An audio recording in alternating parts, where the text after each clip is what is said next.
So, we're at Thruxton, round 7 of the Bennett's British Superbike Championship. We're going to do a full walk talk of the track. Let's go. Just waving to my pal Michael Burton. He's just been for a run. So we're coming into turn 1 now. We're about 3rd gear into here, 4th, back to 3rd. It might even be 3rd all the way down. I'm not too sure. I'll know further later when we've done a track map, because you get a bit rusty. You don't always know your gears every time you're going back to everywhere. But this is such a fast corner into here. This track walk's kind of a funny one really, because not many of you guys watching this can actually come and ride this track. It's a very, if you're in the click kind of track, only car racing, truck racing, BSB, that's it. They don't do track days around here. They don't really do car track days, even that. It's more a car circuit, but they don't really do much of that. There's definitely not much bike racing goes on here other than BSB. But turn 1, super fast, blind entry. You can't see the entry at all. There's no gauges, nothing. But what you can really gauge off is staying about middle of track, whereabouts you're standing now, and just staying on these outside lines in the middle of the track here, and then start peeling it in last minute, just aiming for this new tarmac on the inside. And then once you get to this inside, you're trailing the front brake all the way in, and then just as you get to this inside curve, you're going to want to start picking the throttle up and start driving it out towards the middle exit of the corner. And do not hit the curbs. They're lethal. They're not built for us. So you come past that middle point, now you're drifting out. You're going to want to get to about middle of track. No more than middle really. You can go a bit more than just over the middle line, let the bike drift out, let it do what it's doing, and then you're quickly going to be wanting to fight it back over to that left side of the track, ready to hold it on the left side of the tyre for quite a while. So get yourself comfortable. Hopefully, with how far away Lolly is on the camera, it shows how big this corner actually is. So you've come out of there in 3rd gear, then you'll go to 4th gear, and you'll just sit it on the side of the tyre around here. The bike's absolutely screaming, because when you go onto the side of the tyre, it picks the RPM up by quite a lot. So you're like, like you can feel the bike underneath you, which is good. That's what you want really. You want to be able to feel it underneath you. But you kind of keep a nice tight line, just a bit off the white line, not too close, just enough so that you can get ready to come out, chop the throttle, jump on the brakes, back 2 gears, ready for the chicane complex. So you've gone from 4th, absolutely flat out. Well, not flat out, but just playing with it on the throttle. Nearly, the revs are quite high, but you're not quite flat out. So then you get it sat up right, you jump on the brakes, you're back 2 gears, you're braking really hard into it, and it's really grippy track, so you don't really feel like you're going to risk losing the front or anything.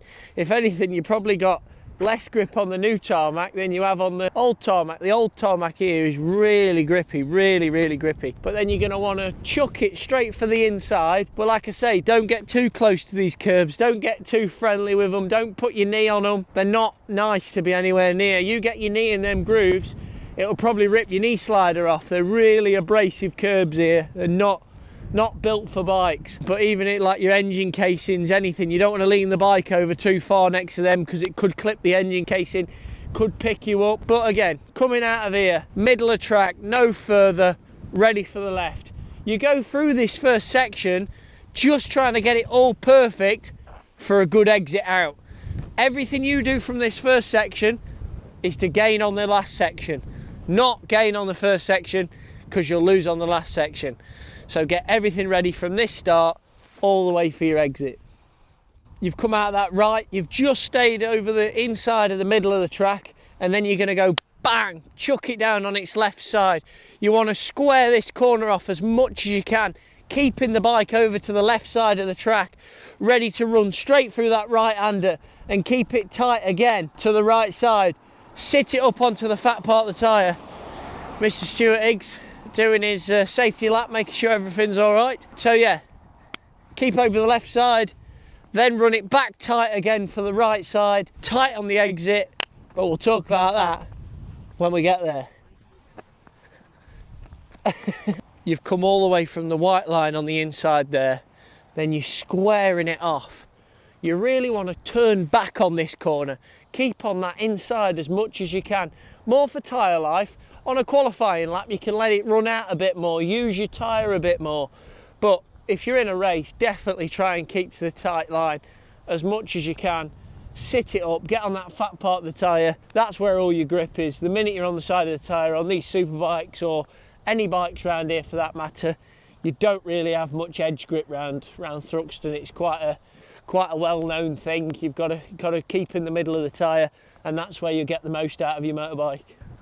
So you've come out of that chicane now, you're hooking up through the gears, keeping it on the fat part of the tyre, and you're absolutely flat chat all the way round till you jump on the brakes a little bit going into this left, right.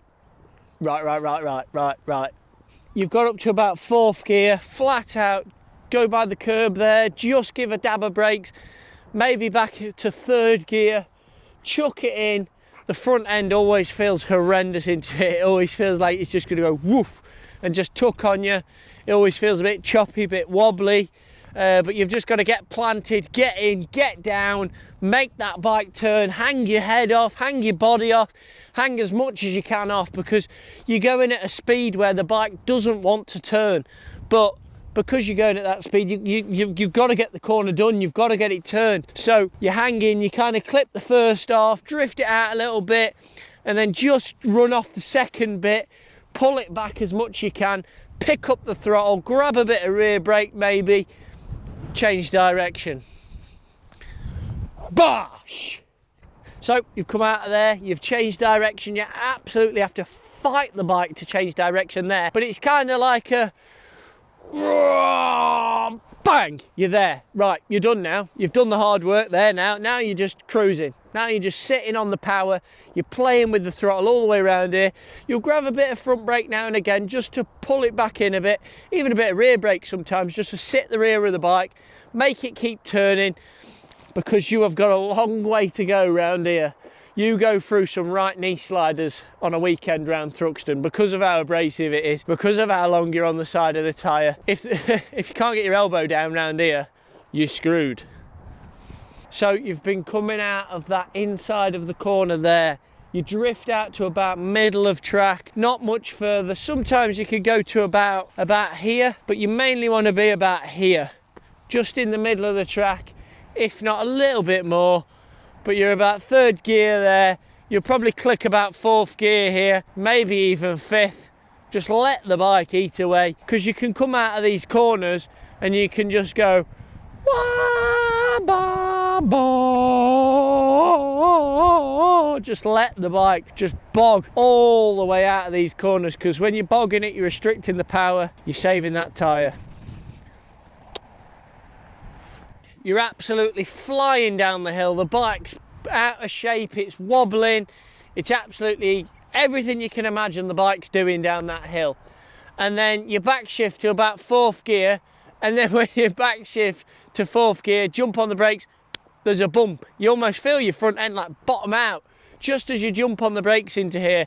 You're trying to settle the bike off, and this is church. It's so fast. This is the fastest corner you'll probably ever see a bike go through, other than the TT, ever. It's ridiculous how fast we go through here. So like back 1 gear, back to 4th, keeping the throttle steady, go to the inside curb and just pick the throttle up and then carry on driving it all the way down the home straight, which is not straight.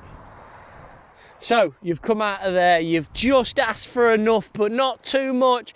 If it's last lap, you can guarantee everyone's hanging it out sideways out of there. But on a qualifying lap, you want to be just giving it enough where you're not spinning too much, but you're spinning enough that you're driving and going forwards, just so you can get every bit of speed you can out of there. Don't go onto the green on the outside. If you go out onto the green, you'll get a track limit penalty and they'll invalidate your lap, and that's all your hard work done anyway. But down this straight, when you're behind slipstream on a bike, you see your fairings flapping all over the place. You get mad turbulence coming down here. I'm surprised the seatbelt signs don't come on when you're going down here, the amount of turbulence you get. But yeah, mad straight, about 180 mile an hour, if not 190. This is probably the fastest we'll ever get in England on any of the tracks. It's pretty spectacular. And of course, if you want to do a practice start, they would be located on my left. So within this board and this board, you're more than welcome to do any practice starts at the end of FP1, FP2, and even the end of qualifying if you're quick. Don't take too long. Mr. Higgs will have you. We're jumping on the brakes about now. You've gone from about 5th gear, 6th gear, depending what gearing you're running, and you're going to work your way back to about 3rd gear. Now, when I say work your way back, you're not going to go bang, bang, bang, bang, bang, straight back to 3rd. You're probably going to go first 2 gears pretty quick, and then start to go back to 3rd when you're just about to tip into the corner a bit more. Now, they always say don't brake on the side of the tyre, but you don't really have a choice coming into this corner because you're jumping hard onto the brakes and you're slowly tipping into the corner more and more as you're asking for more brake. So you work your way into the chicane, but this is where you want to have a secondary engine braking map so you can pull the engine braking out of it, and then she's not sliding too much once your tyre's gone. This is Rory Skinner on it. Just hook her back, hook her back. Come on, do us a wheelie. Oh my God. Leg's broken, but he's riding a push bike. But yeah, it's quite fast into here. They were throwing me off because they were going like that behind you. Now, because I'm a professional actor and film person, movie star, I didn't get affected too much by it. It just keeps going and going and going. Eventually we'll get there at some point, and then we'll be there, and we'll be tipping in. So you've been progressively braking all the way into here, not too hard. You want to get most of your braking done when you first jump onto it, and just regulating it all the way to the middle of the corner here. So this first part of the chicane, you're going to come right. You want to get your wheels on the white line as best you can, get it turned through this right as fast as you can. Get ready for the left. You want to be turning back on the left again.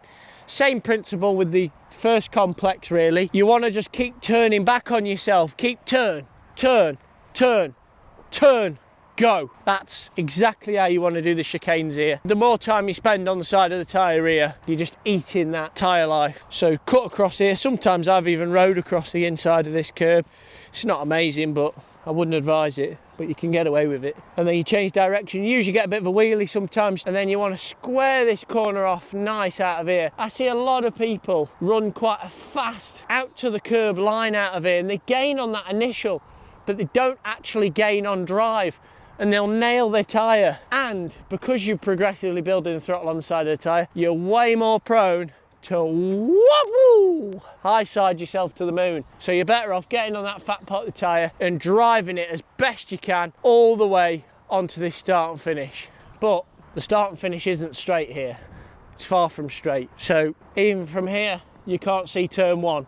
It just progressively keeps turning right all the way down the straight.